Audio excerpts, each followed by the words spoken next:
बिस्मिल्लाहिर्रहमानिर्रहीम। Students, welcome to Mohiuddin Abdul Qadir learning zone. हम chemistry MDCAT UHS lecture number 38 के साथ मौजूद हैं। इस लेक्चर में हम कॉम्प्लेक्स कंपाउंड्स क्या हैं ये सीखेंगे, उनमें डिफरेंट टर्मिनोलॉजीज़ यूज़ होती हैं वो देखेंगे, nomenclature of compounds, complex compounds actually, और geometries and isomerism in complex compounds discuss करेंगे। So let's start with complex compounds. What are complex compounds? इनको हम coordinate compounds भी कहते हैं। coordinate compounds. Why they are called as coordinate compounds? Because they have coordinate covalent bond. Coordinate covalent bond between central metal ion and ligand। मैं ligand को Lg से represent कर रहा हूँ, उनमें कोऑर्डिनेट कोवलेंट बॉन्ड होता है। Students, complex compounds produce simple cation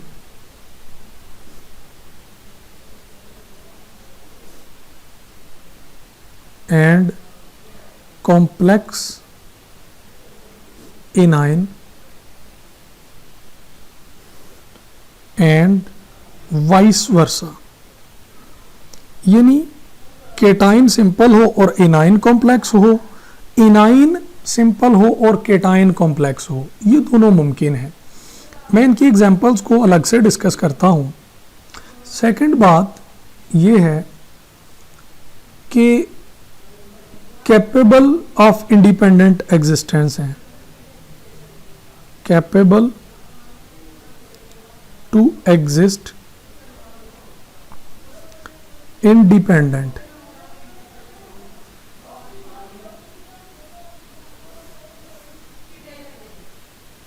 और स्टूडेंट्स, ये सिर्फ आयन ही पैदा नहीं करते, ये न्यूट्रल स्पीशीज भी हो सकती हैं। ज़रूरी नहीं है कि ये हमेशा आयन ही पैदा करें। स्टूडेंट्स, अब ये देखें, आप कुछ एग्जांपल आपके सामने रखते हैं। K4 FeCN6, जब इसको पानी में डिज़ोल्व किया जाता है, इट गिव 4 पोटाशियम आयन्स। ये सिंपल केटाइन है। और FeCN6-4 ये कॉम्प्लेक्स एनाइन है, सिंपल केटाइन और इसका कॉम्प्लेक्स एनाइन है। अब एक और एग्जांपल आप देखें, that is copper NH3 4 time SO4। जब ये डिसोसिएट होगा तो ये बनाएगा Cu NH3 4 time +2 and SO4 -2। ये कॉम्प्लेक्स केटाइन है, कॉम्प्लेक्स केटाइन और सिंपल एनाइन। अब इसमें यह भी मुमकिन है कि आपके पास कोबाल्ट H2O 4 टाइम हो और ये कोई आयन ही पैदा ना करे, ये भी मुमकिन है। तो ये बिल्कुल न्यूट्रल भी हो सकता है। स्टूडेंट्स, इस तरह डिफरेंट कॉम्प्लेक्सेस का आइडिया आपको दिया कि कॉम्प्लेक्स असल में होते क्या हैं।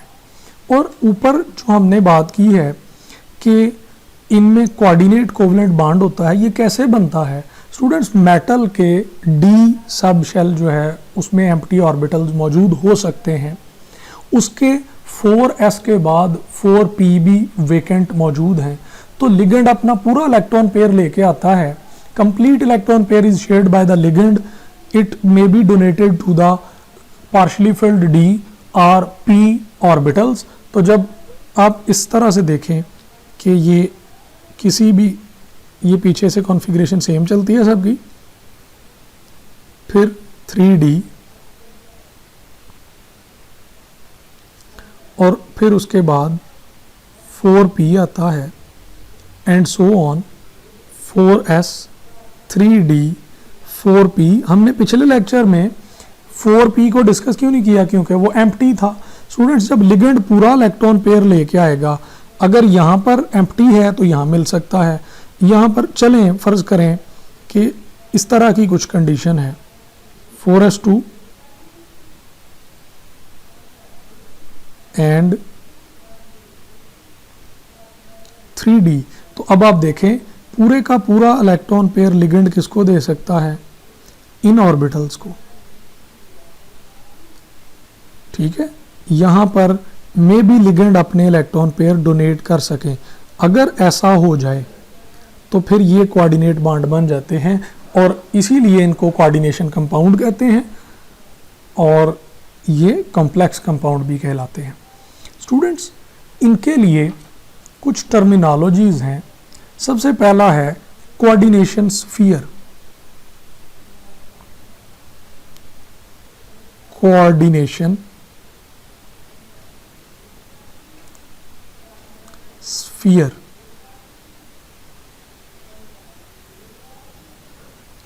इसकी डेफिनेशन क्या है? सेंट्रल मेटल एटम और ion along with ligands. It is called as coordination sphere. Students, अगर हम ये कंपाउंड लें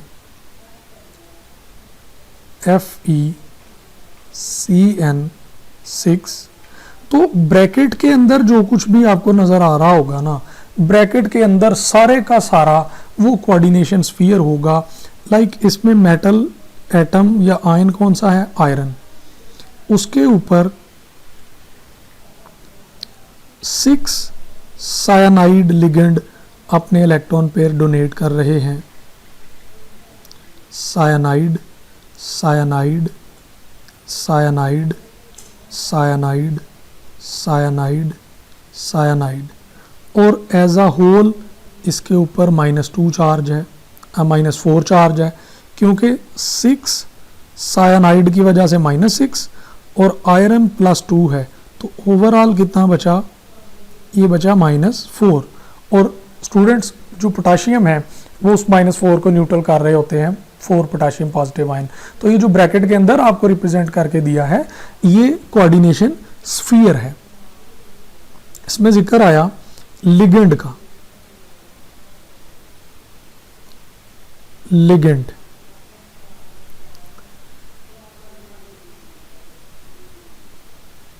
species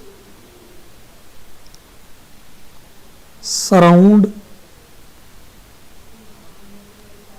central metal ion and donate electron pair. Donate electron pair. They are called as ligand. Students, ligands की आगे types हैं. Monodentate, monodentate ऐसे ligand जो एक इलेक्ट्रॉन पेयर दे सकते हैं. They are OH negative, NO2 -1, NO3 -1, NH3 neutral, cyanide negative, halogen negative, carbon monoxide etcetera. Students, ये सारे एक इलेक्ट्रॉन पेयर देते हैं, इसलिए इनको मोनोडेंटेट लिगेंड कहते हैं. बाईडेंटेट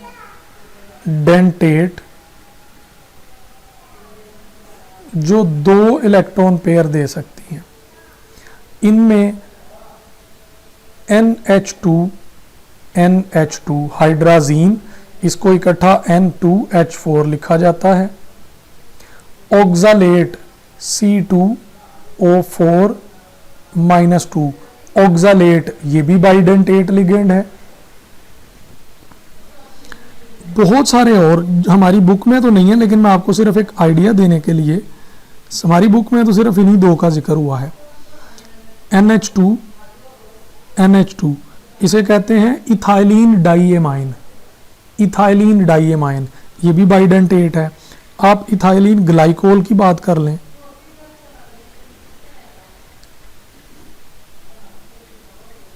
ऑक्सीजन पे हैं तो दो, लेकिन ये डोनेट कितने कर सकता है, सिर्फ एक। स्टूडेंट्स इसी तरह वाटर मोनोडेंटेट है, ऑक्सीजन पे लोन पेयर होते दो हैं लेकिन डोनेट सिर्फ एक होता है। ये हम कह रहे हैं जो डोनेट एक करे, जो डोनेट दो करें वो मोनोडेंटेट और बाइडेंटेट है। ये नहीं कह रहे कि उनमें हो भी सिर्फ एक या दो। फिर पोलीडेंटेट,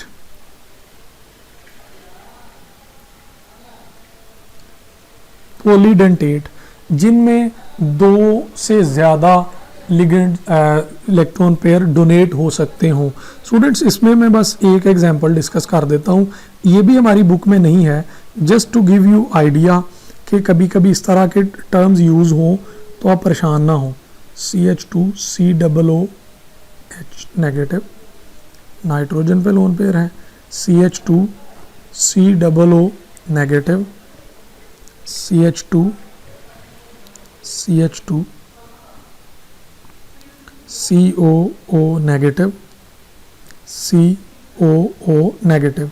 स्टूडेंट्स 1 2 3 4 5 6 ये इथाइलिन डाइएमाइन टेट्रा एसीटेट है, इथाइलिन डाइएमाइन टेट्रा एसीटेट, इसको EDTA कहते हैं, और ये 6 इलेक्ट्रॉन पेयर दे सकता है।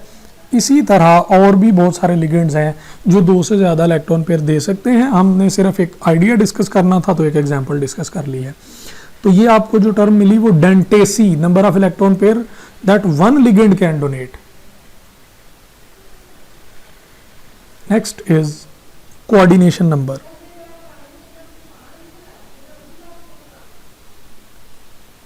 Coordination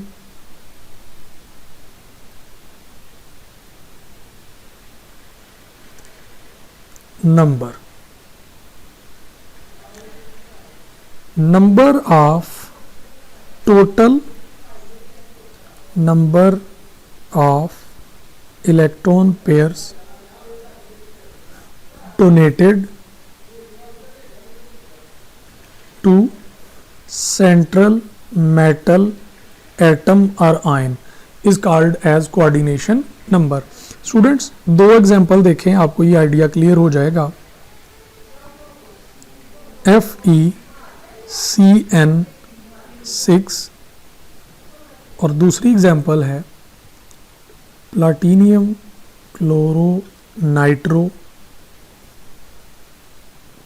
oxalate, like this. Students What is coordination number? Total number of electron pair donated to the central metal atom। ये जो ब्रैकेट से बाहर है वो मेटल सेंट्रल नहीं होती, जो ब्रैकेट के अंदर है वो सेंट्रल होती है। और सेंट्रल मेटल के अलावा जो कुछ भी होता है वो लिगेंड होते हैं। तो एक साइनाइड 1 इलेक्ट्रॉन पेयर देता है तो 6 साइनाइड 6 देते हैं, तो इसका कोऑर्डिनेशन नंबर 6 है। अब एक क्लोरो 1 देता है, एक नाइट्रो 1 देता है और एक ऑक्सलेट 2 इलेक्ट्रॉन पेयर देता है, तो 2 ऑक्सलेट कितने देंगे, 4। इसका भी कोऑर्डिनेशन नंबर 6 है। अब आप एक कंफ्यूजन दूर कर लें कि it is not about the number of ligands, के नंबर ऑफ लिगेंड कितने हैं, no, it is about the number of electron pair donated by the central metal, donated to the central metal atom by all the ligands. Right वाली example में ligand 4 हैं लेकिन electron pair कितने मिले, 6। तो students I hope so कि आप ये बात समझ गए हैं। और what is central metal ion or atom. Central metal atom और आयन, इसको आप सेंट्रल मेटल आयन ऐसे भी रिप्रेजेंट करते हैं। Metal atom or ion to which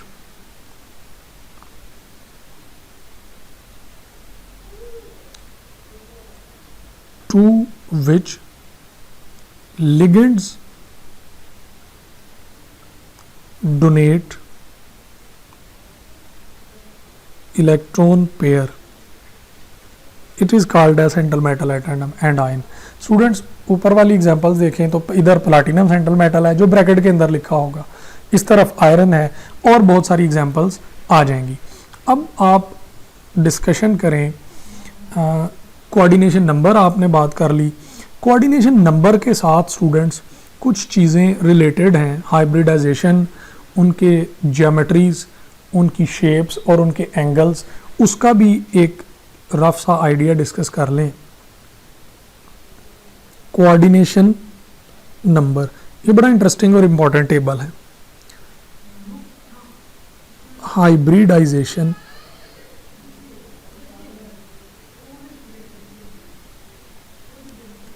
और ज्योमेट्री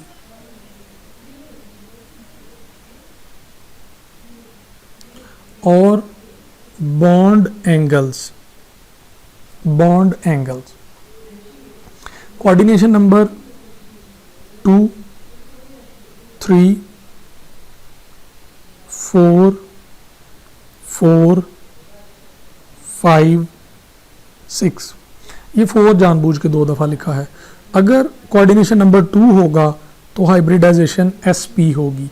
SP की ज्योमेट्री लीनियर होती है और इसका बॉन्ड एंगल 180 डिग्री होगा. अगर कोऑर्डिनेशन नंबर 3 है तो it would be sp2 hybridisation. ये होगी ट्राइगोनल प्लेनर और इसकी बॉन्ड एंगल 120 होगी.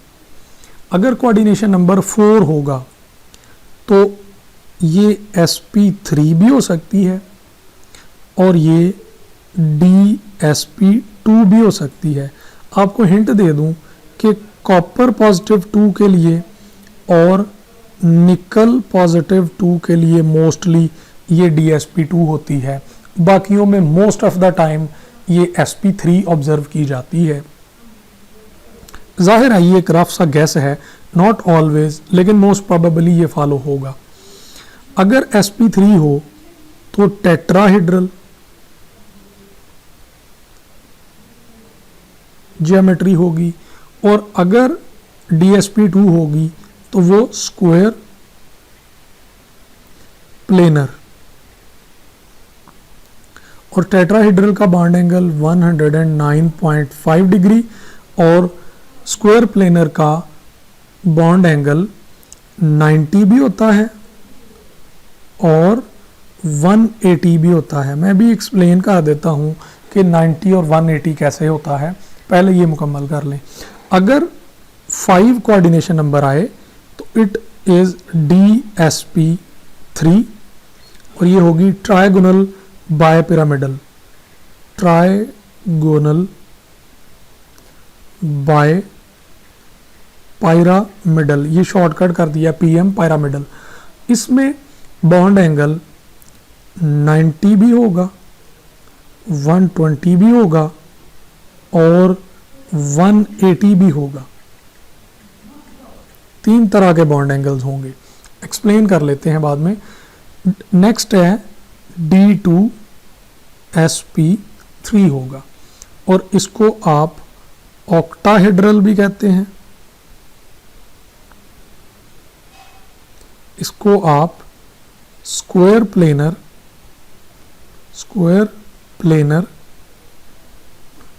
बाय पिरामिडल कहते हैं. ये भी कह सकते हैं, ये दोनों नाम है. इसके बॉन्ड एंगल 90 और 180 डिग्री के हो सकते हैं. स्टूडेंट्स अब स्क्वायर प्लेनर की बात कर लें. स्क्वायर प्लेनर में कैसे, अगर कोई मेटल M है, इसमें ये देखें 1 लिगेंड, 2 लिगेंड, 3 लिगेंड और 4 लिगेंड. ये कोई भी लिगेंड हो। तो स्टूडेंट्स अब देखें 1 और 2 में कौन सा एंगल है, 1 और 2 में है 90 का, 1 3 में कौन सा है 90 का, 2 4 में 3 4 में अगेन ये 90 का है। लेकिन आप अब देखें कि 2 और 3 में कौन सा एंगल है, ये एंगल बन गया है 180 का। तो स्क्वायर प्लेनर में 90 का एंगल भी मौजूद होता है और 180 का एंगल भी मौजूद होता है। अब trigonal bipyramidal,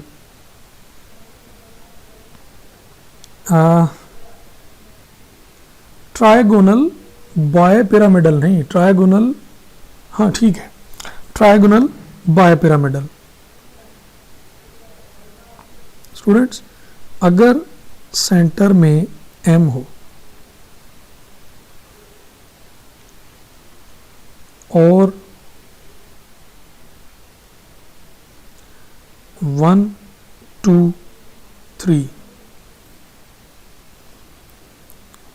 it is trigonal.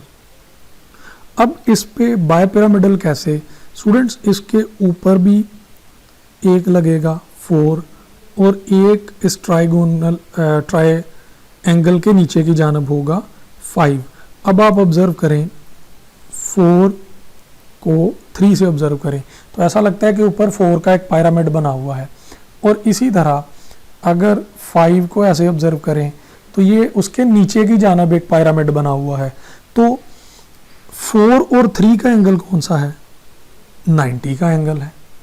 4 2 का, 4 1 का, 4 3 का, ये सारे 90 के हैं। लेकिन 4 5 का एंगल कौन सा है, 4 और 5 का एंगल 180 का एंगल है, ठीक है। और स्टूडेंट्स अब ये देखें कि 2 3 और 1 3 और 1 2 ये एंगल कौन सा है, ये 120 का है। ट्राइएंगल के अंदर तो 120 का एंगल होता है ना। 4 जो कि बिल्कुल अपवर्ड है, परपेंडिकुलर है, 3 के साथ, 2 के साथ और 1 के साथ वो 90 का एंगल बनाएगा। तो ये इसमें 3 एंगल होते हैं। फिर आपके पास आ रहा है square planar bipyramidal. Central 1 2 3 4,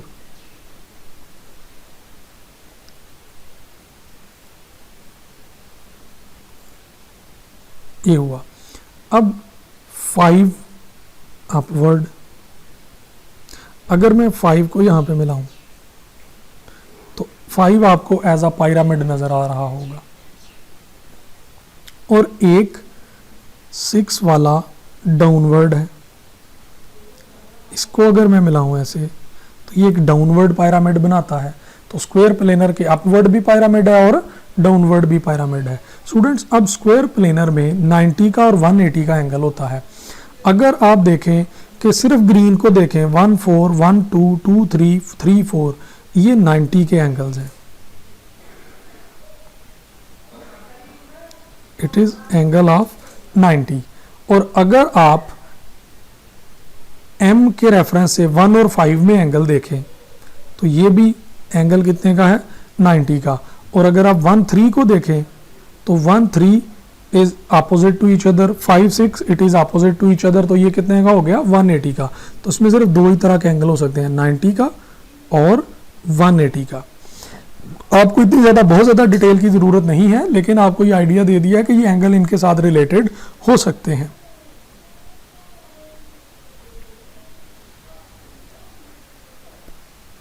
students अब हम इनके नॉमेनक्लेचर की तरफ आते हैं।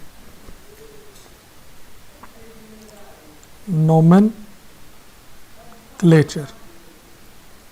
Of complex compounds, it is very simple. आप इसको गौर से ज़रा समझने की कोशिश करें, ये आपको बहुत आसान लगेगा। Students let's start it. Cations, सबसे पहले इनका नाम लिखा जाएगा, उसके बाद कोऑर्डिनेशन स्फीयर, उनका नाम लिखा जाएगा, और उसके बाद इनाइन का नाम लिखा जाएगा। तीन चीज़ें होती हैं, केटाइन, कोऑर्डिनेशन स्फीयर और इनाइन। अब कोऑर्डिनेशन स्फीयर में फिर दो चीज़ें होती हैं, एक सेंट्रल मेटल आयन और दूसरी चीज़ होती है इसमें लिगेंड। तो लिगेंड का नाम पहले लिखा जाएगा और सेंट्रल मेटल एटम का नाम बाद में लिखा जाएगा। अब स्टूडेंट्स इनके रूल्स पे आते हैं। First one is cations named first without prefix number. उसमें ये नहीं बताना कि टेट्रा पोटाशियम डाई सोडियम, इसमें सिर्फ नाम बताना है। ये जब आप प्रैक्टिस करते हैं तो आपको 1 बाय 1 सारे रूल बता देंगे। इनमें आपने नाम के साथ नंबर मेंशन नहीं करने। अब केटाइन के बाद कोऑर्डिनेशन स्फीयर है, उसमें हम बता चुके कि ligands named alphabetically,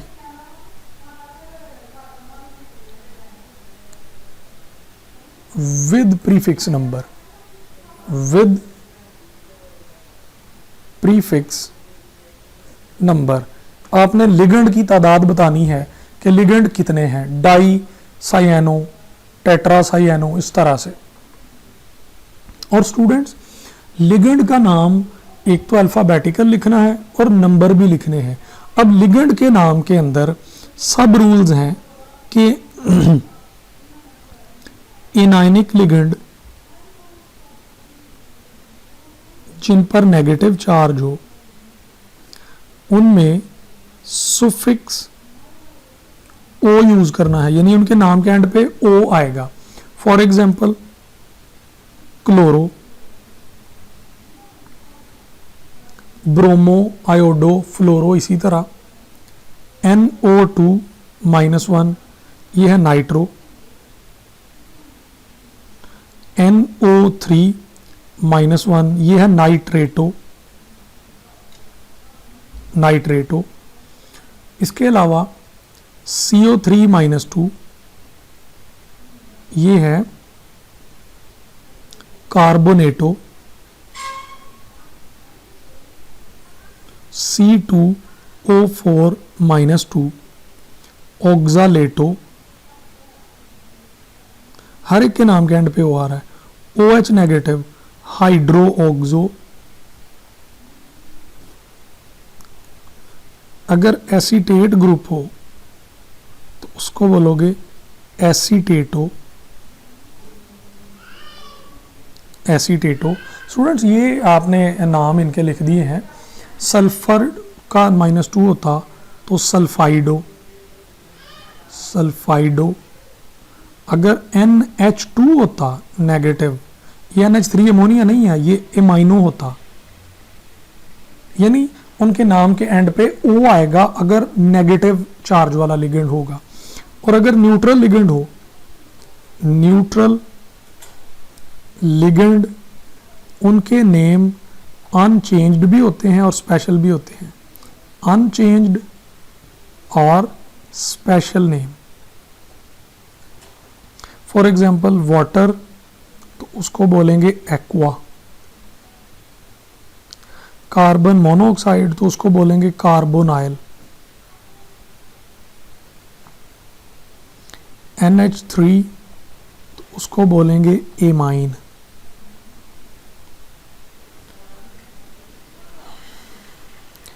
N2H4 hydrazine.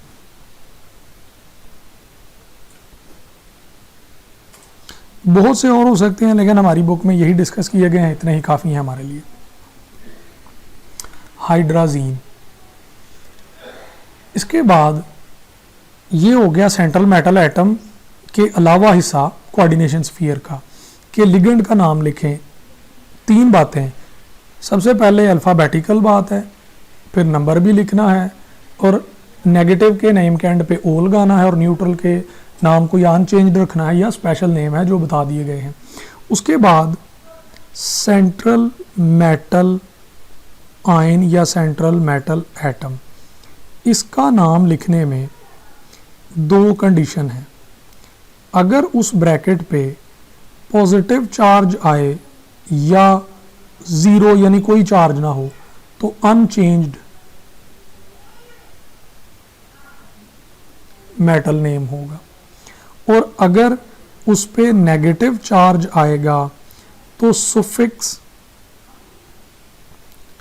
ATE use किया जाएगा। मसलन प्लाटिनियम या कोबाल्ट या निकल, लेकिन अगर सुफिक्स ATE लगाना हो नेगेटिव से तो प्लाटिनेट, कोबाल्टेट, निकलेट, फीरेट, इस तरह उनके नाम के एंड पे ATE आ जाएगी। और एक रूल है, oxidation number of central metal ion or atom is represented in Roman number in parenthesis. और आखिरी रूल होगा एनाइन का, anion named at the end without number. Students, मैंने एक लेक्चर में ऑक्सीडेशन नंबर कैलकुलेशन के रूल्स डिस्कस किए हुए हैं। अगर आपको ऑक्सीडेशन नंबर कैलकुलेट करना आती है तो तब तो आप नोमेनक्लेचर कर सकते हैं, अदरवाइज आप किसी का नोमेनक्लेचर नहीं कर पाएंगे, आपसे किसी का नाम सही तरह से नहीं लिखा जाना, आपको ऑक्सीडेशन नंबर्स लिखने आने चाहिए। हम कुछ एग्जांपल्स डिस्कस करते हैं, लाइक FeCO5,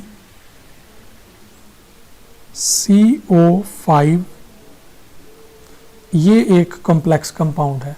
स्टूडेंट्स, इसके लेफ्ट पे भी कुछ नहीं है, इसके राइट पे भी कुछ नहीं, ना इसमें कोई केटाइन है और ना ही इसमें कोई एनाइन है। अब ऊपर कोई चार्ज भी लिखा हुआ हमें नज़र नहीं आ रहा, तो ये ओवरऑल क्या है, ये न्यूट्रल है, यानी इसका चार्ज कितना हो गया, 0। अब देखें कार्बोनाइल, ये न्यूट्रल लिगेंड है, इस पर कोई चार्ज नहीं होगा, तो फिर 0 रखने के लिए आयरन की भी ऑक्सीडेशन नंबर यहाँ पे क्या होगी, 0।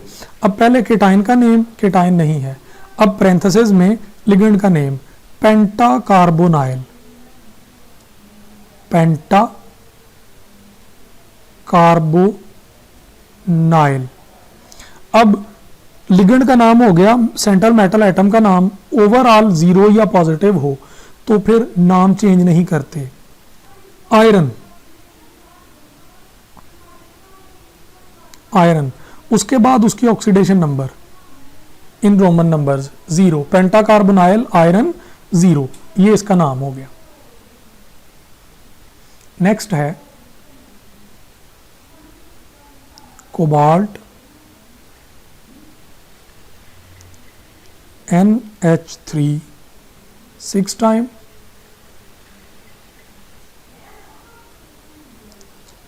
Cl3।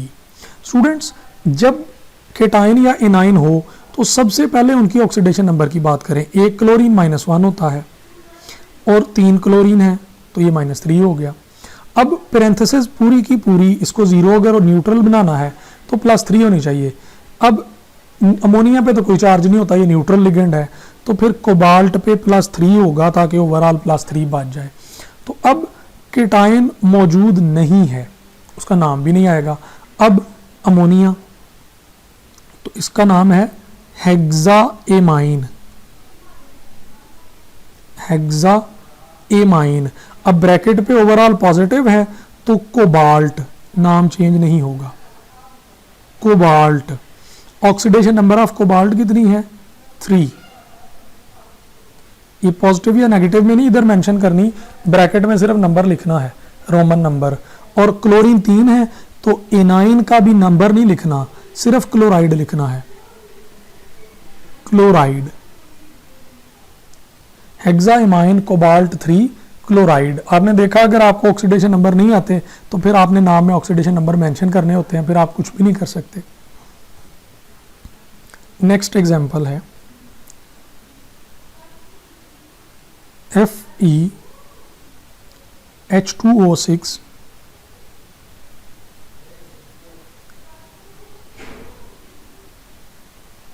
+ Overall +2।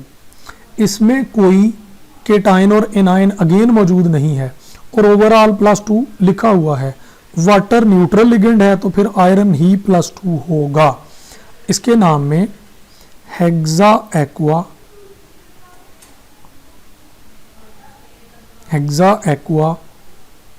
Iron 2।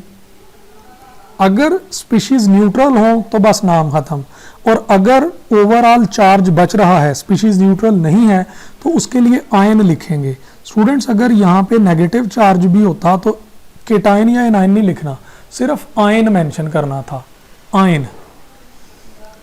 Next example देखें, Na3CO F6। स्टूडेंट्स यहां पर एक चीज आप ऑब्जर्व करें, हम पहले लिगेंड को ब्रैकेट लगा के लिख रहे थे, अब हमने लिगेंड को ब्रैकेट क्यों नहीं लगाई?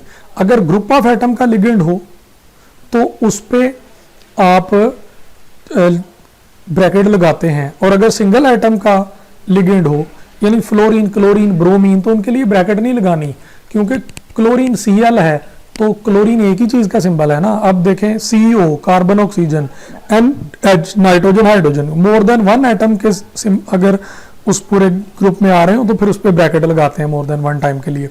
अब सबसे पहले ब्रैकेट्स के बाहर सॉल्व करें।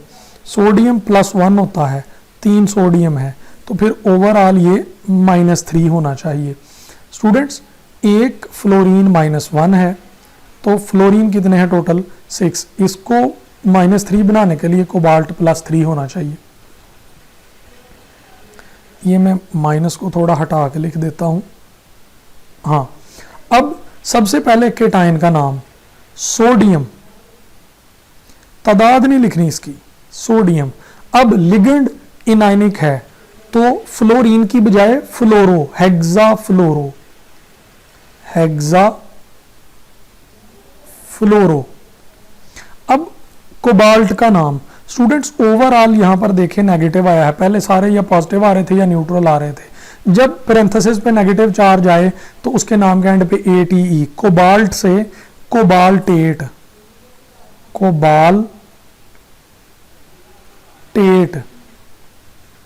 Oxidation number of cobalt 3। Sodium hexa fluoro cobaltate 3।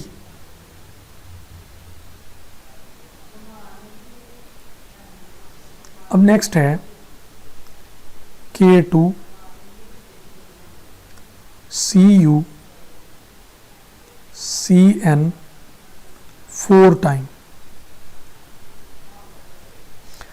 Students सबसे पहले बाहर सॉल्व करें, एक पोटाशियम +1 है तो इधर फिर -2 होना चाहिए। एक साइनाइड -1 होता है, 4 साइनाइड है -4, तो फिर कॉपर को +2 होना चाहिए ताकि ओवरऑल -2 बचे। पोटाशियम 2 है लेकिन लिखेंगे सिर्फ पोटाशियम,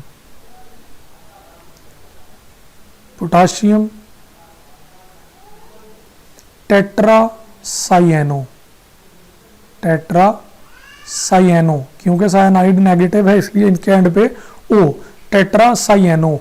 ओवरऑल नेगेटिव है तो क्यूप्रेट, और ऑक्सीडेशन नंबर ऑफ कॉपर 2। इसके बाद नेक्स्ट देखें, platinum OH2 NH3 4 time SO4। Students sulphate -2 होता है तो पैरेंथेसिस फिर +2 होनी चाहिए। एमाइन न्यूट्रल है, ये -1 है और OH टोटल 2 हैं, तो प्लाटिनम +4 होना चाहिए ताकि ओवरऑल +2 बच जाए। अब इसके अंदर देखें, हाइड्रो ऑक्सो H से और एमाइन A से, तो अल्फाबेटिकली एमाइन पहले आएगा, टेट्रा एमाइन हाइड्रोक्सो 2 हैं तो डाई हाइड्रोक्सो। अब ओवरऑल पॉजिटिव है तो नाम के एंड पे ATE नहीं लगाया जाएगा, सिंपली प्लाटिनियम। प्लाटिनियम और ऑक्सीडेशन नंबर ऑफ प्लाटिनियम कितना है 4, प्लाटिनियम 4 सल्फेट, एंड पे सल्फेट है। Triamine dihydroxo platinum 4 sulphate.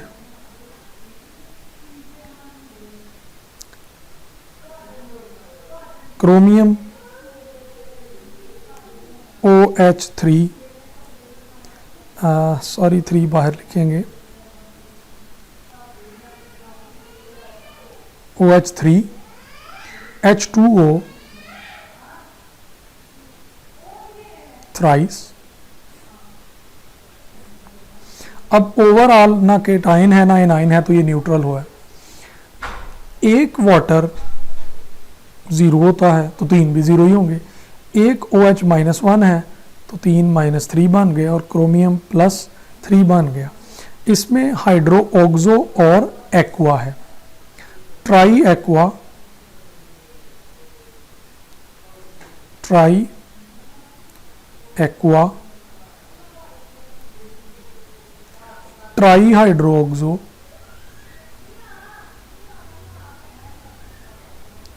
Try aqua, try hydroxo, chromium 3,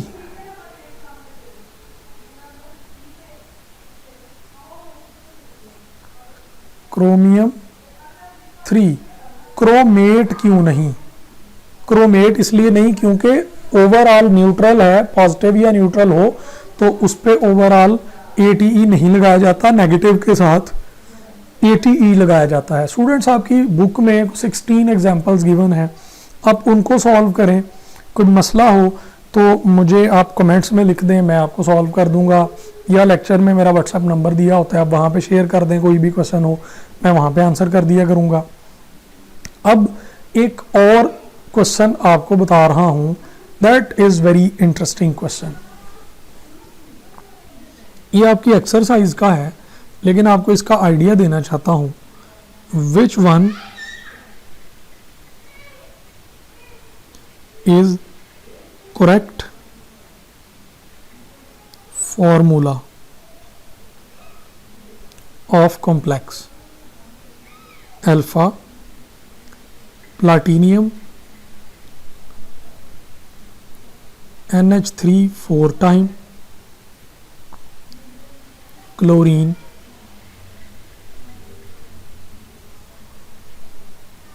NO2 SO4। Students ये सेकंड ऑप्शन देखें आप, प्लाटिनियम NO2, हम सिर्फ पोजीशन ऑफ लिगेंड्स बदल रहे हैं।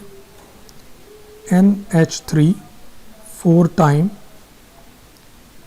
SO4 Charlie, platinum, chlorine, NO2, NH3 4 time SO4 and delta option is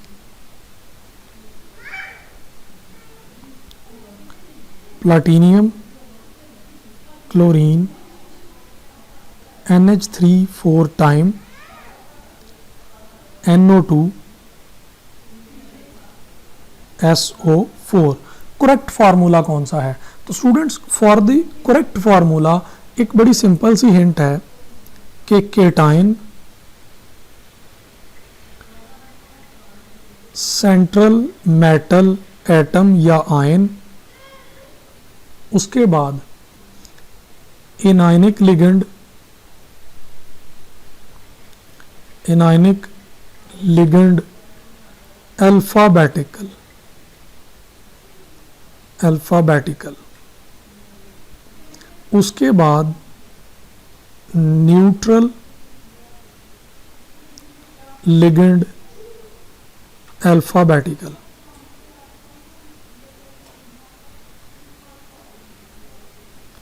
और उसके बाद इनाइन।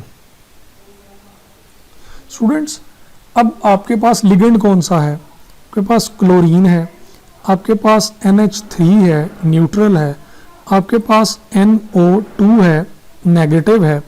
तो सबसे पहले जब फार्मूला लिखा जाता है तो आप क्या लिखते हैं? केटाइन। इसमें केटाइन तो नहीं है। हम देखते हैं सेंट्रल मेटल आइटम कौन सी है? प्लाटिनियम। उसके बाद आपने क्या लिखना है? उसके बाद आपने लिखना है इनाइनिक लिगेंड। दो इनाइनिक हैं, एक C से है क्लोरो, एक N से है नाइट्रो। तो अल्फाबेटिकल, पहले क्लोरो और बाद में नाइट्रो।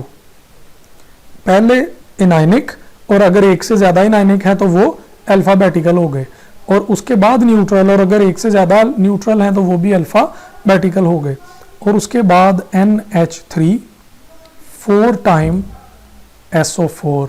अब ये वाली ऑप्शन देखें कौन सी है? तो ये वाली ऑप्शन आपको मिलेगी option Charlie.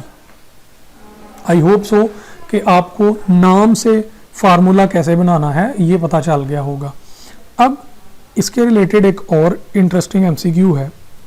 Which complex is more stable? Option alpha platinum, chlorine, NO2 twice, NH3 thrice. Beta option platinum, chloro, NO2, NH3 4 time Charlie, platinum, chloro, NO2, H2O and delta, platinum, chloro, NO2, C2O4,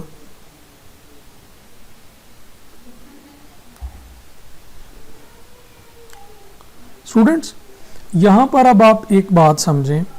चलें मैं इसको और आखिरी option को simple कर, चलें ये ठीक है, बिल्कुल ठीक है। एक टर्म है चीलेट, चीलेटिंग लिगेंड और चीलेट। चीलेट ये साइक्लिक कॉम्प्लेक्सेस होते हैं, साइक्लिक कॉम्प्लेक्स। चीलेटिंग लिगेंड क्या है? चीलेटिंग लिगेंड पॉलीडेंटेट को चीलेटिंग लिगेंड कहते हैं। क्यों कहते हैं? अब ये समझें कि अगर प्लाटिनम हो, आप ऑक्सालेट का स्ट्रक्चर बनाएं,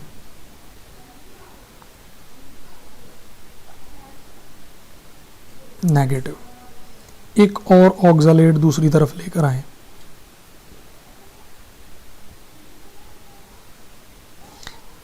ये इधर इलेक्ट्रॉन पेयर देगा, ये नेगेटिव इधर इलेक्ट्रॉन पेयर देगा, इधर इलेक्ट्रॉन पेयर देगा और ये इधर, तो ये एक साइक्लिक कॉम्प्लेक्स बनेगा। साइक्लिक कॉम्प्लेक्स को ही आप चीलेट कहते हैं। और जो ligand more than 1 electron pair दे सके वो चीलेट बना सकता है, लाइक NH2 NH2, ये हाइड्राजीन है तो ये भी रिंग बन गई, कम से कम 3 कार्बन की रिंग हो सकती है, ये भी चीलेट है। Students cyclic compounds are more stable, cyclic are more stable compound than open compounds. तो स्टूडेंट्स किस में चिलेटिंग लिगेंड आया है? डेल्टा में ऑक्सालेट आया है चिलेटिंग लिगेंड, बाकी तो सारे मोनोडेंटेट हैं। जब भी पॉलीडेंटेट लिगेंड आता है तो वो चिलेट बनाता है, साइक्लिक कॉम्प्लेक्स बनाता है, और उसी की वजह से स्टेबिलिटी ऑफ कॉम्प्लेक्स काफ़ी ज़्यादा हो जाती है। सिंपलेस्ट आइडिया ये देता हूँ कि आप 3 कार्बन की ओपन चेन अल्कीन ले लें और 6 कार्बन की डबल बॉन्ड वाली 6 कार्बन की अल्कीन लें जिसमें 3 डबल बॉन्ड हो, और 6 कार्बन की बेंजीन है जिसमें 3 डबल बॉन्ड है, तो benzene is much more stable as compare to the other compounds. तो सिंपलेस्ट आइडिया ये डेवलप हुआ कि cyclic compounds are more stable. Students अब आइसोमरिज्म में हम सिर्फ एक ही टाइप की आइसोमरिज्म डिस्कस करेंगे, that is geometric isomerism. Geometric isomerism.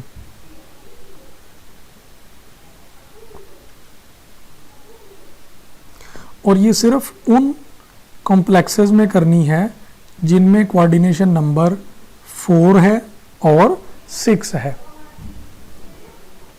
अब कोऑर्डिनेशन नंबर 4 और कोऑर्डिनेशन नंबर 6, पहले कोऑर्डिनेशन नंबर 4 ले लें। Coordination number 4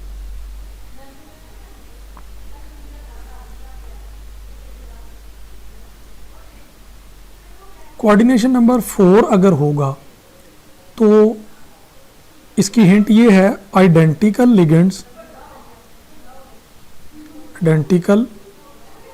ligands, that are adjacent,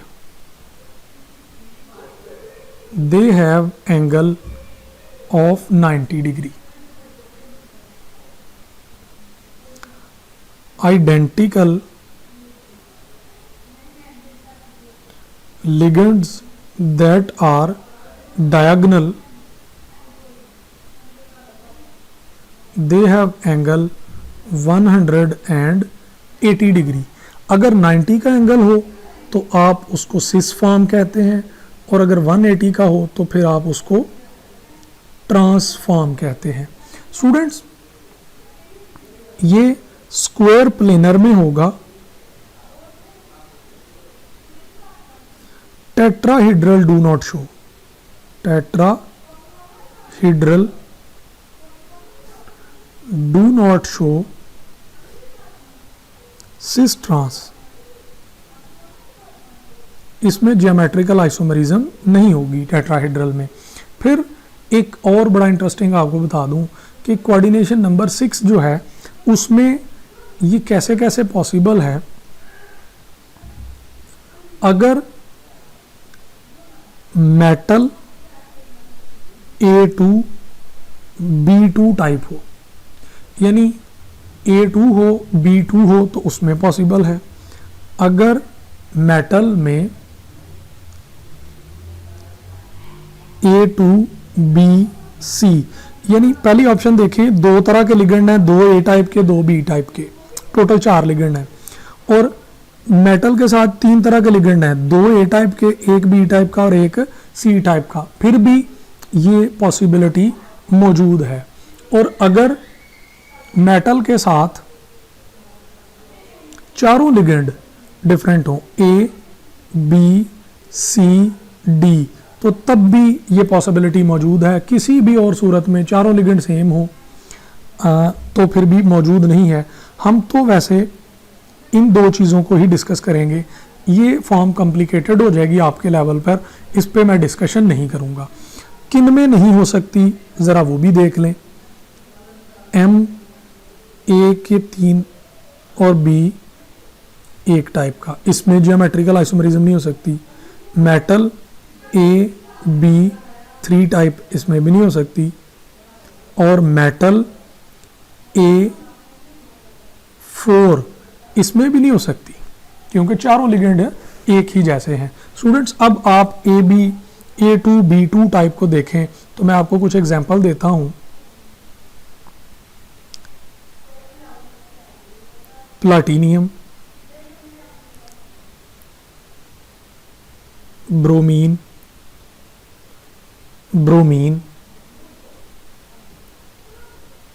NH3, NH3। अब ये आपका एक स्क्वायर प्लेनर कॉम्प्लेक्स है।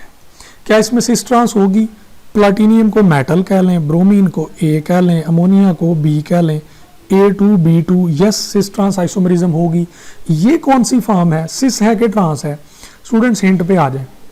आइडेंटिकल लिगेंड अगर एडजेसेंट हो, यानी एक दूसरे के बिल्कुल करीब हो, नेक्स्ट हो, और एंगल 90 का हो, तो सिस है, और आइडेंटिकल लिगेंड अगर डायगोनल हो, इन एक दूसरे के अपोजिट हो, तो वो 180 का एंगल बनाएंगे, तो वो ट्रांस है। तो अब देखें ये कौन सा एंगल है, 90 है। ब्रोमीन ब्रोमीन में कौन सा एंगल है, 90 का है। तो ये फिर फॉर्म कौन सी हो गई, सिस फॉर्म है। इसी की अगर ट्रांस फॉर्म लिखनी हो तो यूं लिखेंगे, प्लाटिनियम ब्रोमीन ब्रोमीन NH3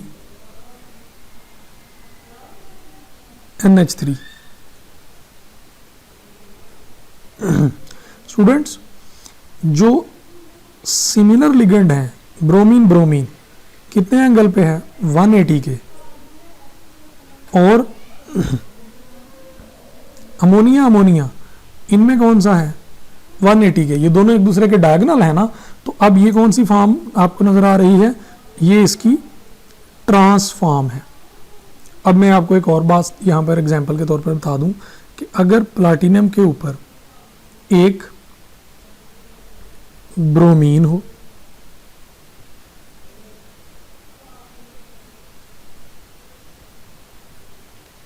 एक क्लोरीन हो, ये दो डिफरेंट लिगेंड हैं, इस तरफ OH हो, इस तरफ OH हो, तो स्टूडेंट्स इनमें भी 90 का एंगल है।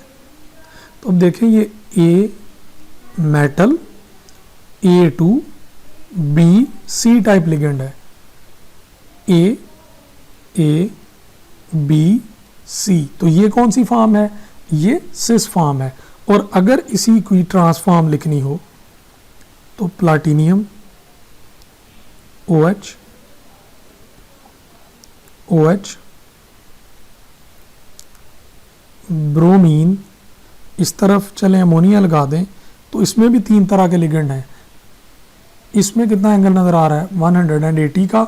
और आपको बता चुका हूँ कि ये स्क्वायर प्लेनर के लिए लेते हैं। तो आई होप सो कि आप सिस ट्रांस की एग्जांपल समझ गए होंगे। बस एक आखिरी एग्जांपल आपको सिस ट्रांस की दे रहा हूँ। प्लाटिनियम प्लाटिनियम CH2 CH2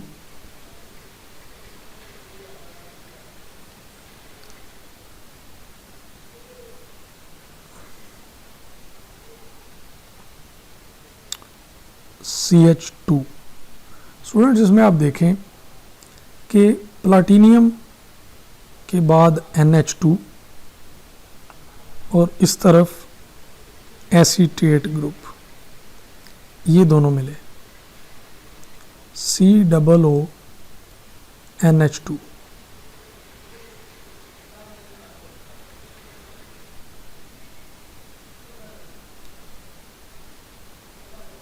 यहाँ पे CH2 लगा देते हैं। अब बताएं ये सिस है कि ट्रांस है। स्टूडेंट्स, सिमिलर लिगेंड NH2 इनका एंगल कितना नजर आ रहा है हमें, 180 का, और इसी ट्रांसफॉर्म है। अगर आप इसको एक और फॉर्म में लिख दें, like you have platinum COONH2 NH2 COO CH2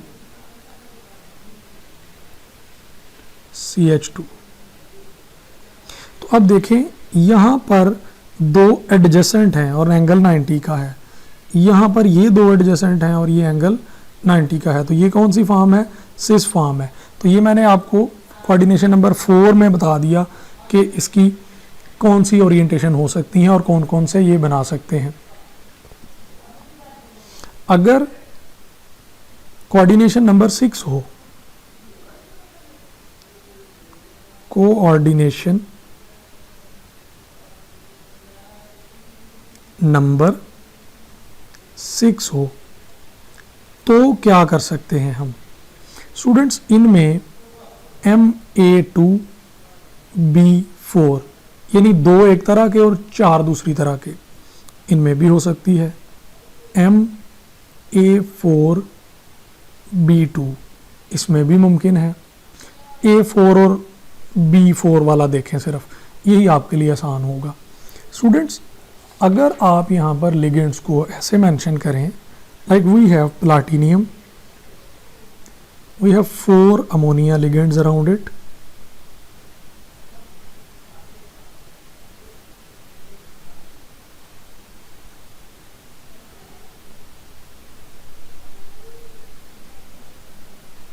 तो इतना हिस्सा इसका स्क्वायर प्लेनर है। ये हमने स्क्वायर प्लेनर शो करवा दिया। अब इसके ऊपर 2 डिफरेंट लिगेंड्स लगे हुए हैं, एक अपवर्ड है क्लोरीन और एक डाउनवर्ड है क्लोरीन। तो स्टूडेंट्स अब देखें कि अमोनिया का बॉन्ड एंगल कितना है, इट इज़ 180। क्लोरीन का बॉन्ड एंगल आपको कितना नज़र आ रहा है, ये भी डायगोनल है, इट इज़ अगेन 180। तो ये कौन सी फॉर्म आ गई आपके पास, ये ट्रांस फॉर्म मिली आपको, इट इज़ ट्रांसफॉर्म। अब नेक्स्ट एग्जांपल देखें आप, एक प्लाटिनियम, इसके गिर्द 3 अमोनिया लाएं और 1 क्लोरीन लाएं।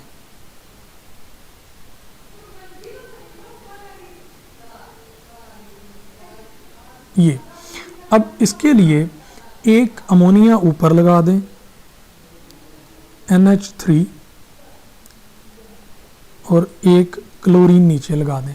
स्टूडेंट्स, आप इसको यूं समझें कि जैसे आपकी नोटबुक के ऊपर आपने परपेंडिकुलर मार्कर रखा हुआ है, तो इस तरह अमोनिया और अमोनिया में ये एंगल आपको कितने का मिलेगा, 90 का, क्योंकि ये परपेंडिकुलर है। और अगर आप बुक के डाउनवर्ड भी एक मार्कर आपने परपेंडिकुलर रखा हुआ है, तो फिर ये दोनों क्लोरीन भी 90 पे हैं। तो इसको आप क्या कहेंगे, सिमिलर जब आते हैं 90 पे तो वो सिस कहलाते हैं। अब इसकी अगर पोजीशंस की बात की जाए, तो अब आप देखें इन पोजीशंस के हवाले से, तो ये फॉर्म आपको कौन सी मिल रही है, सिस फॉर्म मिल रही है। और एक और फॉर्म इसकी ड्रा कर दें, लाइक प्लाटिनियम,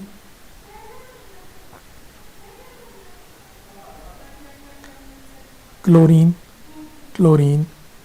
अमोनिया और अमोनिया,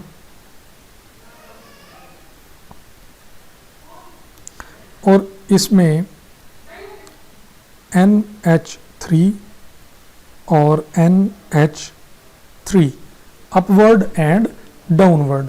डाउनवर्ड के लिए मैं चलें डॉटेड लगा देता हूं, लाइक दिस। स्टूडेंट्स, आप देखें ये वाले अमोनिया ये लीनियर है, डायगोनल है, 180 का एंगल है। इसके साथ क्लोरीन देखें 180 है, और ये जो हमने लिखा हुआ है अमोनिया, ये भी 180 है। तो ये कौन सी फॉर्म है, ये ट्रांस फॉर्म है। स्टूडेंट्स, कुछ पोजीशंस डिस्कस की जा सकती हैं इसमें। Let's talk about these positions. M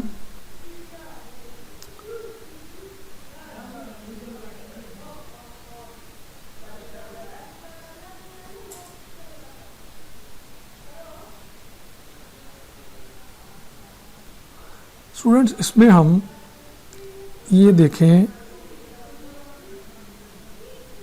अब पोजीशन के नंबर्स लिख देते हैं, 1 2 3